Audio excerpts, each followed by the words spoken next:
Halo Kadang Tani, dimanapun berada, ketemu lagi dengan Among Tani Pantura.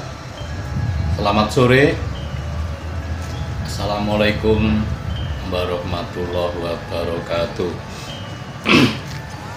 Di sini kami akan sedikit mengungkap tentang penyiangan padi di sawah. Kenapa sih harus ada model penyiangan segala? Nah, di sini sedikit kita ungkap. Untuk penyiangan padi ini dilaksanakan pada setelah pemupukan yang pertama, yaitu ini dilakukan sekitar usia tanam 20 atau 21 hari setelah tanam, karena sudah dilakukan pemupukan yang pertama. Nah, ini akan diadakan lagi nanti pemupukan kedua sebelum diadakan pemupukan yang kedua. Maka dari itu ini dilakukan penyiangan padi dengan alat yang sangat sederhana. Itu alat yang umum dikatakan landa atau melanda. Ini untuk penyiangan padi. Dengan tujuan apa kita adakan penyiangan? Itu dengan tujuan untuk membunuh rerumputan atau gulma yang sudah mulai tumbuh, sehingga nantinya setelah ada pemupukan kedua, pupuk itu akan terserap oleh tanaman padi keseluruhannya. Jadi si gulma itu akan terbunuh nanti setelah ada penyiangan padi, karena kalau nggak terapung si gulma setelah kena landa itu akan terbenam, dan dengan sendirinya si gulma itu akan mati. Sehingga pada pemupukan yang kedua nanti pupuk itu akan lebih efektif untuk nutrisi dan lainnya, itu akan diserap 100% oleh tanaman padi itu sendiri. Maka dari itu si padi usia 21 hari ini dilakukan dengan penyiangan atau melanda kalau orang bilang mungkin, tapi di lain daerah mungkin nama itu beda. Cuman kalau di sini memang melanda itu karena apa? Si alat itu dibuat kayak duri landa di bawahnya. Memang itu sudah tidak asing lagi. Mungkin hampir mayoritas semua petani itu tahu bahwa alat untuk matun, kalau orang Jawa ngarani bilangnya matun atau menyiang padi di sawah, itu dengan macam alat tradisional dan sangat mudah dibuat oleh petani itu sendiri. Itu namanya landa. Dan sekali lagi saya ungkapkan, kenapa sih kok harus ada penyiangan segala kalau toh memang tidak ada rumputnya? Karena dengan tujuan yang utama memang benar-benar untuk membunuh gulma-gulma itu, walaupun baru mulai tumbuh atau sudah ada benih-benih di lahan itu. Setelah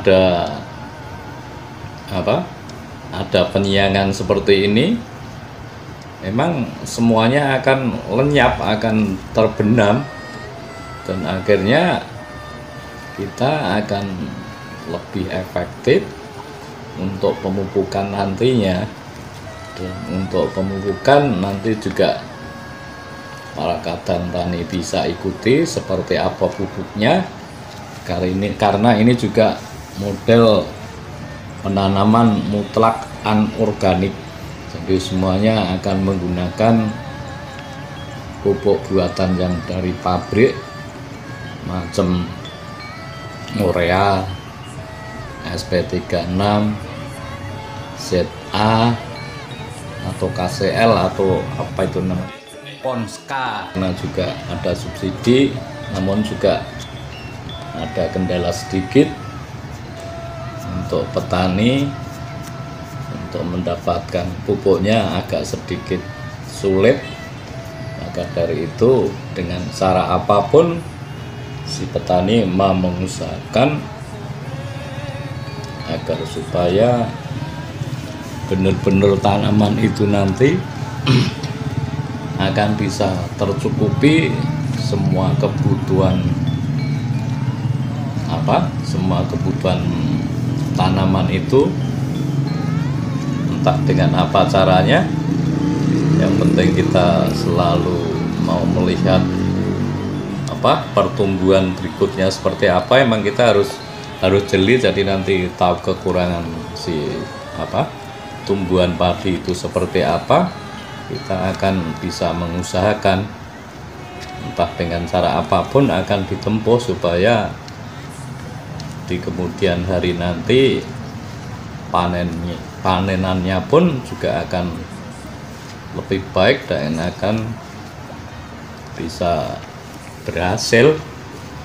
Maka dari itu terus menerus ini sebelum pemupukan yang kedua, terus menerus itu dilakukan landak atau penyiangan terus menerus seperti ini, sambil juga nanti berhenti sejenak, diinjak-injak biar rata supaya keseluruhan tumbuhan pengganggu padi itu nanti akan bisa terbenam semua, sehingga mutlak efisien banget. Pupuk yang mencarinya juga sulit itu nanti akan lebih efisien untuk kena si tumbuhan padi itu keseluruhannya. Makanya walaupun belum tumbuh nampak gulma atau rerumputan liar yang tumbuh di dalam lingkungan padi itu diadakan landak, emang utamanya itu untuk membunuh semuanya.